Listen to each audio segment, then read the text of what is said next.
Hey, good afternoon. Actually, good evening. That's Darren Smith, Steve Walls. Welcome to the pregame cheat sheet. We are live inside of the Arrowhead press box at GEHA Field. It's look, we at Arrowhead Stadium. I just cannot do it. I can't do it. Can't do it. But look, we want to welcome you all in. Of course, this is the pregame show for preseason game number 3, where the Kansas City Chiefs host the Green Bay Packers tonight at Arrowhead Stadium. Kickoff at 7 o'clock. You can watch the game locally here on KSHB, Channel 41, or the NFL Network. Steve, what's going on with you this evening? I'm excited to get preseason out of the way. I'm about as excited as these players are, man, because, look, we all know preseason is just kind of a showcase for people who can make the team. And like, nothing really gets done. But we'll see. Hopefully, we'll get a chance to see the State Farm Showdown. That's what they call it today. Possibly. Well, you know that Aaron Rodgers is not going to play in tonight's game. Which makes no sense, and we'll talk about that. Yeah, of course. Andy's been a little bit quiet. I know we got a chance to talk to him a couple of days ago at the presser. He talked as though the starters were going to play, but we haven't got any definitive word just yet. Look, if Andy was running for office, he would have me so, just because he wants to sell tickets. Andy can answer questions without answering the question, which is what drives us in the media crazy sometimes. But look, he's doing what he's doing. He protects play. If I remember correctly, I do believe I can't remember if they played or not last year. I know they were on the road last year, I think, for preseason number 3. But this time around, they're at home. Again, as you mentioned, the Green Bay Packers are coming in.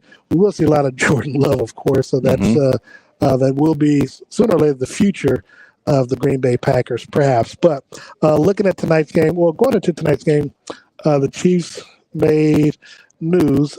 Derek Gore was waived today. He was on the injury reserve. They waived him with compensation. They did that, obviously, so if he gets healthy, passes through free agency, he can come back around. Well, past the waivers, he can come back around later on this year and sign with the team. Had they waited and did it on the 53-man roster, he would have been ineligible to return this season. Your thoughts? I mean, look, Gore is a guy that you know what he can do. You know what he brings to the table. I don't see him passing going through free agency. I definitely see a team picking him up just because he has the knowledge and the wherewithal. It's kind of like what we were talking about off air with Demarcus Robinson.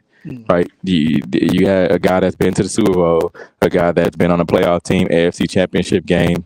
In Demarcus Robinson, he wasn't going to sit and out there too long, and I think the same with Derek Gore. He's been around an MVP quarterback. He's been around a great organization, a great coach, Andy Reid. So he knows how to conduct himself accordingly on a winning football team. Looking at tonight's game, after tonight's game, the players get a bye week, and then, of course, they return 2.5. Well, they return basically after tonight. They're off for 2.5 weeks until the season opener against the Arizona Cardinals in Phoenix, Arizona. Kickoff down there would be, I believe, at 3:25 their time, but it'd be 1:25 here. No, you got time. No, it'll be 2:25 there. They're Mountain time. 3:25 here. Yeah, trust me. It gets. Arizona's one of the few places I get kind of confused about the time zone. But knowing that, again, and if Andy Reid decides he's not going to play the starters, or at least extensively, they'll be out for 2.5 weeks. Basically, how do you think that's going to equate? Because, one of the things I always get concerned about, and I know they're professionals, things of that nature, is that it's hard to replicate game speed, and because they have a shortened preseason, and they don't play as much. Look, we see Aaron Rodgers isn't playing at all. You look at a quarterback, Lamar Jackson, he's not going to play. Now, we expect them to be able to, go on out first game of the season and ball out. That's what we're hoping. But what I've come to notice is that generally players use the first 4 weeks of the regular season as their preseason to kind of amp up and stuff. Do you expect more of that this year? Throughout the league, yes. You get guys like Aaron Rodgers who, look, he's got Chiefs aside. I think him having the new receiving core that he has, no Devontae Adams, that was his go-to, right? And so you're getting guys like Sammy Watkins, who's a veteran, and guys like that. But I think that you still need to build that chemistry. You still need to have some kind of reps, something with live actions against someone other than your own defense. So I don't know. I think that's when they'll use the first couple games. The Packers will, but the Chiefs, I feel like they should at least come out for one series possibly. See what they got. If you don't, no matter what, first series, you're one series and done. That way you can have this day, because you're going to have that little window of when, what is it, 14 days almost? It's going to be 17 days. So 17 days of nothing. I mean, but just practice, and you're not going to hit like you would out here. So I think that's the kind of, to me, it's a mistake. It's funny.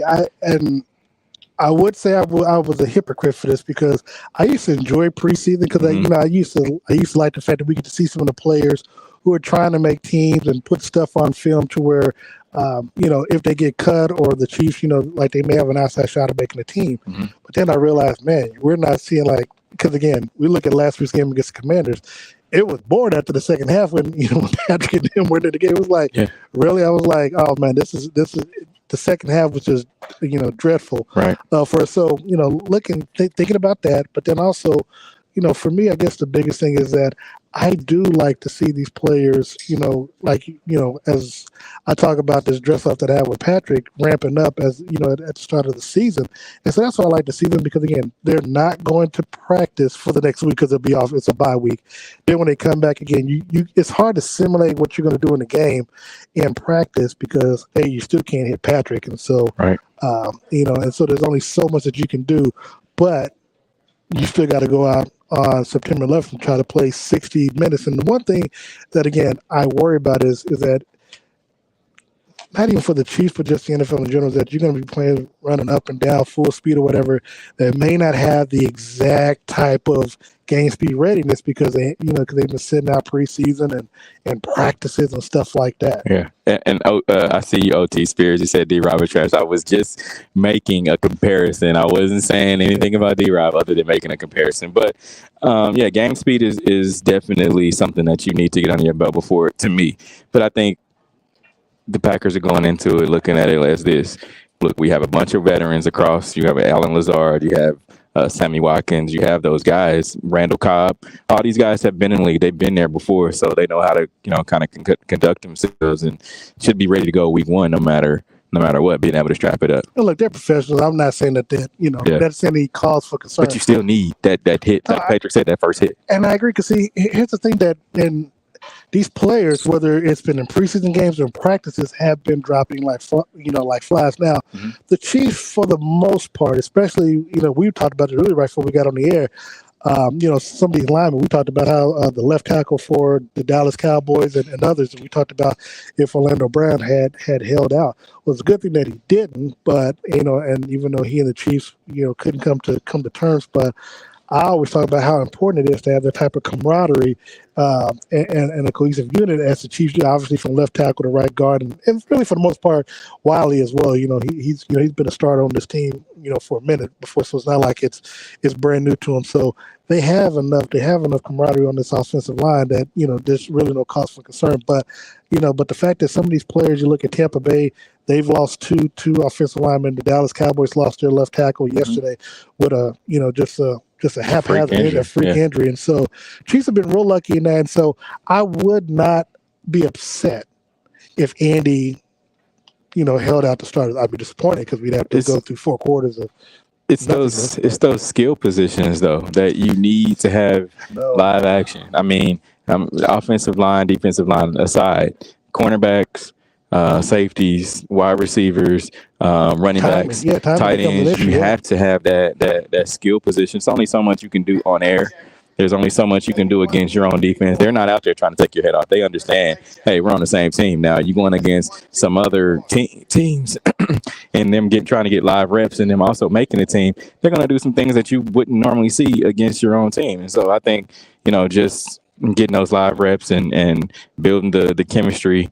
We've seen Patrick overthrow MVS. We a couple of times, and we've seen guys like Sky Moore being able to make those catches that you're like, oh wow, can he do this against someone else? Yeah. And we've seen him being able to go out there and do it. So you wouldn't get to see that if they weren't playing. Now, of course, he's a rookie, so he's going to play regardless. But I'm just thinking, like, in terms of like Aaron Rodgers, you need that live game action. And look, and I get it. Like, let's say, for example, the Chiefs' first opponent, Phoenix, Arizona Cardinals. Kyler Murray hasn't played at all this preseason.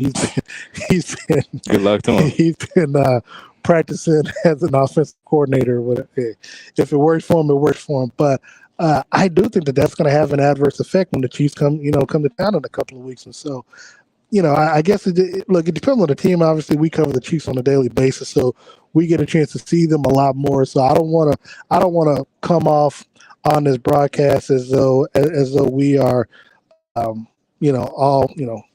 hands on deck or anything like that. Mm-hmm. It's just that we've been covering this team and the league long enough to know that timing becomes an issue, and then also, like I said, having the wind underneath you, and then players not playing. Now, granted, you could have an adverse scenario. Mm-hmm. Dak Prescott didn't play at all last season. During the preseason game, they came out and balled out in a losing effort to the Tampa Bay Buccaneers on Sunday Night Football. So, look, things can happen. Each team is different. I just think when it comes to Kansas City, with the new set of skill players, and with the amount of rookies that you're going to be dependent upon, mm-hmm. and new players, you might want to get as many reps in as possible, without hopefully trying to avoid injury. But then you go into the season without having those question marks. Yeah, because if they play sloppy in the first game, And I know sometimes that gets kind of misconstrued with fans. It's like, all right, well, without Tyreek Hill, what are they going to do? Without the Green Bay Packers star wide receiver Devontae Adams. I thought you were going to say no. But without Devontae Adams, how are they going to look? Right, so you can kind of get those because the team has that question as well. But seriously, to that point, I mean, it's kind of crazy that Rodgers isn't playing because he hasn't played at all in the preseason. Mm-hmm. And you had the comments that you made about the wide receivers in practice. Don't you think you might want to get out here on the field and see what you all are going to look like? To me, I think so. And then you have guys like Sammy Watkins who seemed to me like a disgruntled employee. Right, going out and said that his comparison of Aaron Rodgers and Patrick Mahomes. Well, so I think hold on that because I do want to circle back around to that in just a little bit, but I do want to make a quick audible. Obviously, the death of a Kansas City legend. He is Kansas City's first superstar. Lynn Dawson passed away Thursday morning at the age of 87. Of course, he led Kansas City to 2 Super Bowls, Super Bowl number 1, and then the Super Bowl win in Super Bowl number 4. Chiefs Hall of Famer, NFL Hall of Famer in 1987. Steve, your thoughts on Lynn Dawson, of course, who was literally, as Clark Hunt told us yesterday, Kansas City's first superstar. Yeah, look, it was he's definitely, like Clark said, top 2, top 3 as far as Kansas City's He's legends. On Mount Rushmore. Exactly. Yeah. So I think he was just meeting him, knowing him off the field. Look, when I was in college, my senior year, I worked at Sprint, the Sprint store, and I handled he and his wife's account. Yeah. So you wouldn't know that he was a Super Bowl winning quarterback. Like he was just that personable and like, hey man, dude, like, what can I do about my account, man? They doing me wrong, and I'm just like, all right, I got you. But and he and his wife were just so cool, man. And so he used to come in there, I would say at least 2-3 times a month, just like, hey, I want to buy an accessory for my phone and just show me how to work my smartphone. And so I think he was just that kind of guy, and not only that, but he also played on the team with my grandfather, so it kind of brings it full circle a little bit. And so I prayers to his wife and his family. Look, I got a chance to. It's funny. You never know who you're gonna come across in media life, and just the relationships that you build.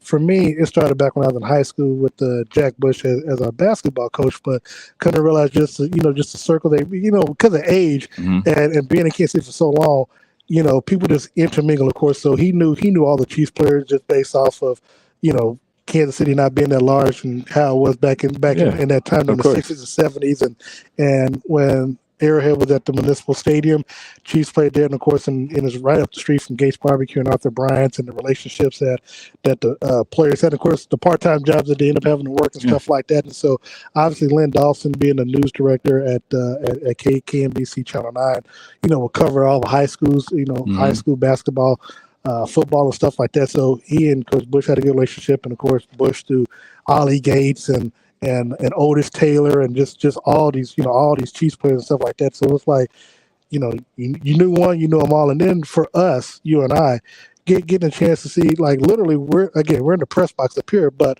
where we eat at is right on the opposite side of where we're filming this. And so Lynn would just be sitting up here, just sitting at a table. Mm-hmm. You know, you sit down, join him. You know, and I could literally ask him at the last minute before I was going live. You know, can I get you on the show? Sure. Where you want to do it at? We could, you know, we go do it over in the corner. And he sits there, and it's just like,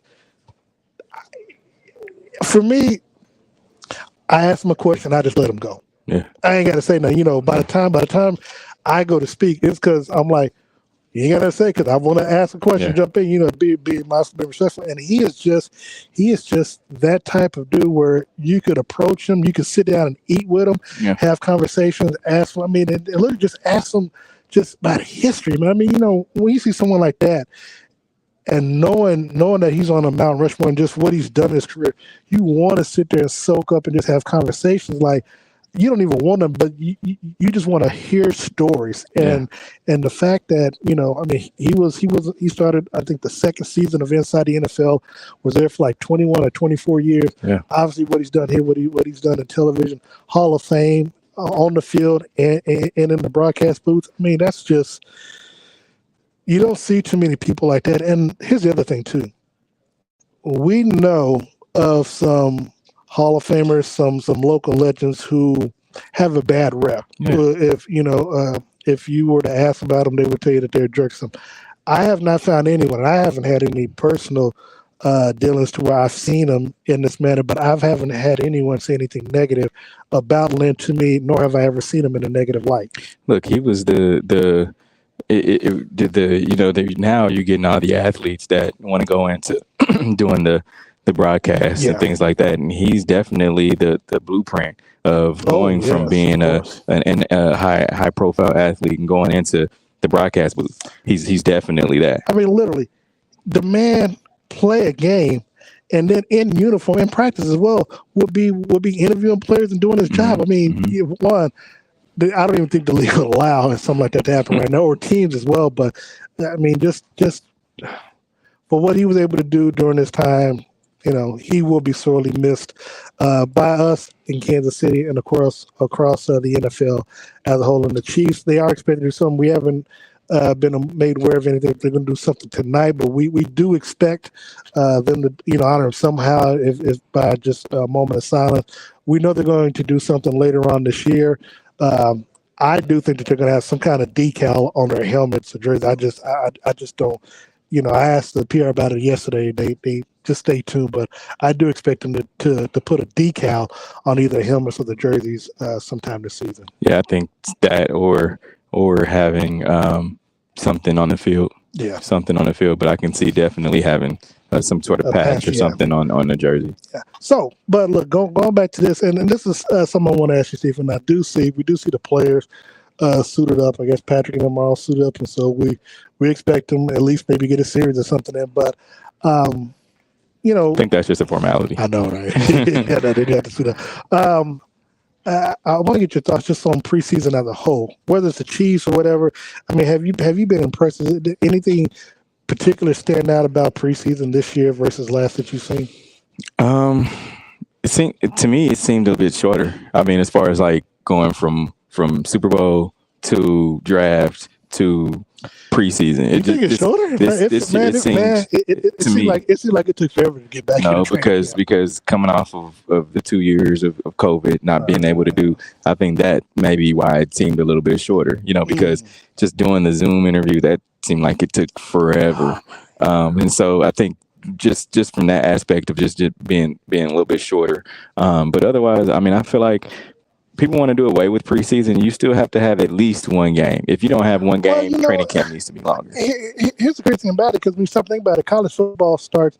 There are some games this weekend, but really the main weekend is next week. Yeah. They don't have preseason. They just go right into things. Yeah. So I was, I've been.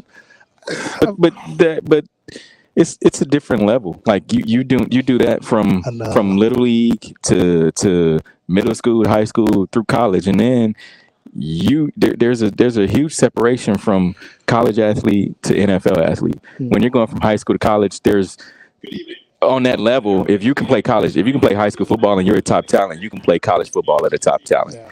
So, but you can't be a top talent, and you can, but there's a huge difference. And we see it every day with rookies that come in that just can't make it. So I think just that level, you need that training camp, like we talked about before earlier in the show, the camaraderie, the being on sync with your quarterback. If you're on defense, learning how to tackle. Because we've seen guys that have like make business decisions out here.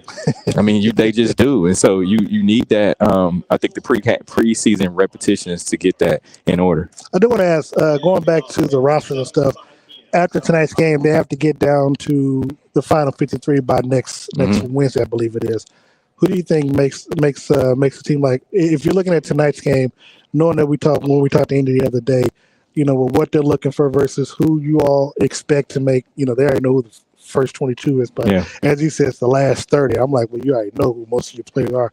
But who do you think, as I asked Andy, could sneak up on that final 53-man roster that we may not be expecting, that the coaches may be like, okay, because remember, as I brought up to Andy a couple of days ago, you look at the guy who was the USFL Player of the Year that had the 2 return kicks for the Dallas Cowboys for touchdown. Well, hell, Mike McCarthy said you'd expect to see him against Tampa Bay, so he made the roster. Where he may have been on the borderline. So who do you think for the Chiefs right now is on the board of making the team versus being cut? I'm gonna just throw some big names out there who I think are going to be cut too. Ronald Jones, I think they're gonna even with Derek Gore getting cut. Yeah, I think Ronald Jones is one of those guys because look, I talked about Isaiah Pacheco. He's going to be a guy that's going to move up into that. People call me crazy, but I think he's looking at number 2 spot, at least RB1. But I guess my only question is because we know about Blake Bell. Blake Bell might end up being on the IR. I think he is. I think he's going to be out. So I think the Chiefs they're kind of too hush about the hip injury, and he had surgery, and there's no explanation to what the actual injury was. Yeah, so I can't, because again we thought they would have 4 tight ends. Looks like they go with 3, but again, granted they had 5 running backs. You cut Gore, so you could essentially still go with those four running backs, including Ronald Jones. Mm-hmm. I'm saying the numbers now. But so do you have the numbers leading to more wide receivers? Yes, being on. I told you that. Okay, go for it. I think you're going to have that extra wide receiver because we talked about. You got Juju. You got Sky Moore, Miko's a lock. You look at MVS. Justin Watson, I think, is a lock. Man, that's 5, and so we talked about possible 6. So that leaves you with Josh Gordon, Darius Fountain, and then Cornell Powell. So that's 3 guys who I think are on that you could keep or you could cut. And I think first out probably is Cornell Powell. I think even though he's young, and then I think Darius Fountain actually makes the team. Josh Gordon may be on the outside looking in, but if you're going to keep that extra guy, I would say Josh Gordon is the guy you're going to keep. Yeah, look, I'm really rooting for him. Hopefully he can have a big game tonight, but he could have a big game to where they have something on film, because I think if they were to let him go, I think the Cleveland Browns would take him back in a heartbeat. Who's that? The Cleveland Browns. Yeah. Obviously with the channel, but I think they need veteran wide receiver, someone who knows the system, and I think now they have a good collective group with the Browns that I think he would be able to fit and mold right in there. And again, he wouldn't be considered wide receiver number 1. So again, that pressure. I think Josh Gordon, as long as he's not dependent upon being the number 1 option, I think he'll be able to contribute something to an NFL team. And now, granted, we talked about the starters possibly not playing much tonight. That gives the guys like a Cornell Powell, Ronald Jones, those guys, even though Ronald Jones doesn't need to prove anything, but if they go out here and ball tonight, let's say Cornell Powell comes out and has a Jody Fortson type game. About to say. And then it kind of makes you go back and look at your board, and it's like, all right, well, do we keep, if it's between Josh Gordon, do we keep a guy like Cornell Powell, who was on our practice squad last year, and somebody who we've been trying to mold into a player? And I mean, look, he's that Clemson big body. Because again, you still got Ross. Granted, he doesn't do anything for you this year. Yeah, of course. He's on the IR, but I'm saying, an additional body though for next year. Yeah, so. and Ross remember he had a back injury coming out of college. He had a now spinal, but yeah, spinal's in your back. I guess it is. Then he was always that he was that question mark in college. Okay, well, well, is he injury prone? And then he comes out here and has the foot injury, has to get surgery. So now it's kind of like he's making everyone right, because the injuries that he's not even able to play because of the injury. So I think he's a guy right now that's not anywhere on your board. Looking at on the defensive side for the Chiefs, I mean, George Karlaftis. You know what? I got an idea for George for his sack dance. I'm gonna be honest. You know, he was doing the little. I don't know if he was doing the Baker or whatever. Show me the money, whatever. But I think if George Karlaftis breaks out with the squirrel, do a Ray Lewis type thing. First of all, you gotta have some rhythm. Second of all, if you see him when he has a sack, he gets real high. He gets some energy. But I'm saying if he comes to instead of doing all this, if he does all this, first of all, you got, like I said, you gotta practice. There's not enough practice to be able to bring that back. I get that. Yeah. So if he went to Michigan, maybe Oklahoma, you know, but yeah, I mean, just looking at the defense, man, I feel like you pretty much set on what you got. I mean, you got a young linebacking crew. I think, and Willie Gay spoke real highly of him, man. I mean, obviously Leo Chanel had the big hit last week. I didn't get a chance to talk to him about that. And man, it's funny because he's got that. He's got that he's got that Brian Bosworth look, man. You know, with the hair, and he's got the same earrings that Juan does. But you know, I'm liking this core group, man. I think Willie Gay. I gotta look a little bit more at Elijah Lee. I know you said he's from the city, he's from here, and but I haven't really focused on him at all. I've been obviously looking at Willie Gay and Nick Bolton, but I do need to probably focus a little bit more on Elijah Lee if he plays tonight. He's a guy that is not a superstar by any means, but he's a hard worker. Like, he's going to be the guy that you're going to be able to use on special teams, that you're going to be able to, I think, throw in your starting lineup in your base defense and get after it. He's definitely, to me, he's a run stopper. You have the two young cats, Willie Gay, Juice Man, aka Juice Man, and you have another guy that's a thumper. And so I just feel like he's that middle piece that can get out and cover.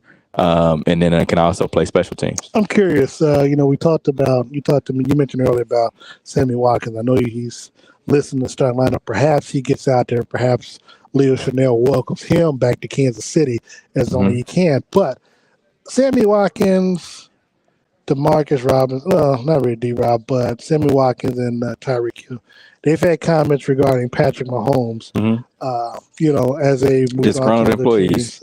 So, I mean, I don't know if Sammy's really disgruntled because, I mean, hell, he got paid while he was here. I mean, Tyreek, he claimed that Chiefs got rid of him, but he really did want to leave. I mean, he can say what he wants, but, Miami, Kansas City, the money. You take the money. Like I've always said, you come into the league in any professional sport. You try to make the money. You come into the league, 1, to win a championship, 2, stay healthy, and 3, get paid while you're doing it.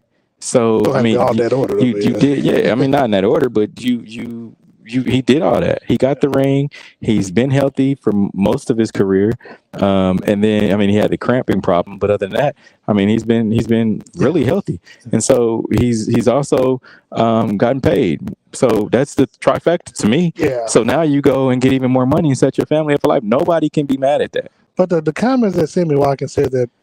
About Patrick in regards to Aaron Rodgers, do you think it's a little low blow, or just like, bro, just talking, move on. Just talking. To me, it's kind of like it's giving Patrick more ammo, more stuff to write, stuff to write on his shoe before the game, stuff to write on his board of like, all right, And no matter if he's going to come out and say it, we know that he listens and sees everything. He's a young guy. Why wouldn't he? We got a couple minutes left, but I do want to ask. Obviously, last preseason game. Next time we go live with our pregame, we're going to be live from Phoenix, Arizona. That is also the site of Super Bowl 57. So Steve and I will be there to open the season, and we expect to be there as we end the season in February of next year. But I do want to ask you, based off of what we see, off of the narrative storylines, who do you see, or how good of a chance do you see Patrick Mahomes winning MVP next year? Because obviously, I think right now they're probably leaning towards, the odds are leaning towards Josh Allen with the Bills, because everybody's expecting them to win Super Bowl, have the best record. But where do you see, or how do you see a storyline shaping up for Patrick? Because I can see a scenario and an angle where if obviously Patrick wins the division, if they have close to the best record, I can see a scenario where Patrick wins the MVP next year. Look, if he's able to take these guys, some guys that were question marks, right? Like you have Juju, where folks have said, no, you can't be a number one. You've always got to be a number two. You behind AB, then AB leaves, and then what do you have? Same thing with MVS. He can't be a number one. He drops passes. He is behind Devontae Adams, right? So he has him. Now McCall, he can't be a number one. He's behind Tyreek Hill. Look, if he's able to take these guys and AFC, look, I know it's further down the line, 17 weeks, long season. If he's able to take these guys, let's say, to another AFC championship, I say he's in the running, because they're kind of right now kind of X'd out of like, all right, well, you have Justin Herbert, you have now you had a Russell Wilson in your division, now you have Devontae Adams and Carr, that mix of what they had in college. So now the Chiefs are kind of just looking like, or fans or naysayers are saying, hey, they can't get back to the promised land. I think they can. This is what I say. There's going to be, if you look at the schedule, there's a litany of games. Mm-hmm. Start off, knock off Kyler Murray on the road. Now, granted, he's not going to, but Chiefs, but you want to have a good season start off, because just 4 days later you're hosting Justin Herbert. Mm-hmm. So for me, Patrick he's got to win. He's got to lead his team to win into those particular matchups, because you're going to be going head to head with Kyler, head to head with Justin, head-to-head with Matt Ryan, former MVP. Then you go head-to-head with Tom Brady. Yeah. So I'm saying, if he gets the team off to a 4-0 start, I mean, the narrative is already there, because he's beating these quarterbacks and these teams. But if he can lead this team to a 4-0 start, I think that will actually help, and that will get the ball rolling. And then it puts him in the forefront. And again, you can't start off 3-4. That's you can't start off 3-4. But if you can get off on the right side of the first quarter of the season, so basically beating all the quarterbacks who folks have in front of him. Head to head, yeah. Okay. Especially head to head, and have a good, because it's one thing to lead your team back, but you also want to have a good statistical game against them as well. Of course, yeah. Like he can't go out and just have a winning overtime game against Josh Allen, right? Because I think that doesn't catapult him. You don't want to have a 3-interception game, even in a win. You don't want to have a 3-interception type game. I agree. So I think if you can do that, I think that will help, because, and then of course, look, you do play since. You got to get a win over Joe Burrow, because you haven't beaten him yet. Mm-hmm. Obviously, Josh Allen, you played them as well. You need to get a win over Matt Stafford and the Super Bowl champion. So we look at that, and then of course we talk about the AFC West. You got 2 games against these other quarterbacks. So there's opportunities there where if he can lead those teams to victories. One, you obviously have a good record in the division and in the NFL, but you also got head-to-head wins against it that nobody can deny. Yeah, I agree. Super Bowl, it's number 2. It's out there for him. It is. It's out there for him. It's like you being up at the plate, and you got 3 runners on base. It's like they out there for you. All you gotta do is hit the long ball, and you got a grand slam. So I think, bring it back to football terms, if he's able to win the games he's supposed to win, and also those ones that have the question marks above his head, I think he'll get it. All right, so that'll do it for us tonight. Final preseason game for us here at Arrowhead Stadium. Of course, the next time we're here at Arrowhead, it will be a Thursday night game against the Los Angeles Chargers on Amazon television. I know, right? It's crazy. But the next time we go live for our pregame show again, we'll be in Phoenix, Arizona for the season opener against the Arizona Cardinals. Follow us on our respective channels. You do see our information on social media on our lower third, but also follow us after the game, where we bring you live post-game coverage.